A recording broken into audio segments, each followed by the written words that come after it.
xtaqt li qabel xejn dan jgħin biex inkomplu narfu aktar minn aħna. Xtaqt li l-istorja tagħna tagħtina aktar sens ta' gburija.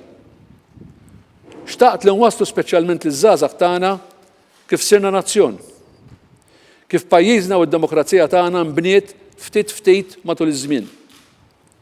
Xtaqt nara kif in-nisġa ta' ħajja politika ma' dik soċjali nibtu u saħħew f'pajjiżna l-għaqdiet. Kif nibtu l-partiti, it-trade unions. Xtaqt li nifhmu wkoll ir-rwol li lagħbet ir-reliġjon fl-istorja politika ta' pajjiżna. Xtaqt li jitwassal il-messaġġ li l-għaqda hija dejjem importanti biex naslu. Kien dan il-messaġġ tal-President ta' Malta George Vella waqt il-Konferenza Nazzjonali bit-tema 100 sena mill-Kostituzzjoni tal-1921. George Vella esprima l-importanza ta' avveniment bħal dan li kien l-ewwel pass għall-libertà ta' pajjiżna. Din il-Kostituzzjoni kienet l-ewwel pass biex Malta tibda mixja il qudiem. Ma kienx avveniment li seħħ waħdu jew bla kuntest.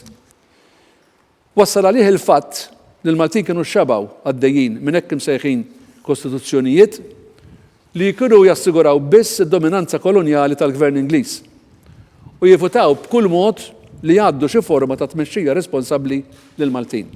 Preżenti għal din il-konferenza kien hemm ukoll il-Professur Raymond John fejn saħaq li l-Kostituzzjoni tal-1921 kienet pass ta' ġgan tal-ħaddiema Maltin u s-servizzi soċjali. Il-Professur Manjon qal li hu importanti li wieħed jifhem li din kienet mixja ta' sagrifiċċji, mixja li ta' strutturi legali biex illum il-ġurnata għandna l-poter sħiħ ta' pajjiżna. Saru wkoll numru ta' interventi oħrajn fosthom mill-Professur Joe Pirotta, Francis Camilleri Kassar, Josen Kutajjar u Dr. Nicholas Dublé fejn iddiskutew l-element storiku, soċjali, politiku u reliġjuż.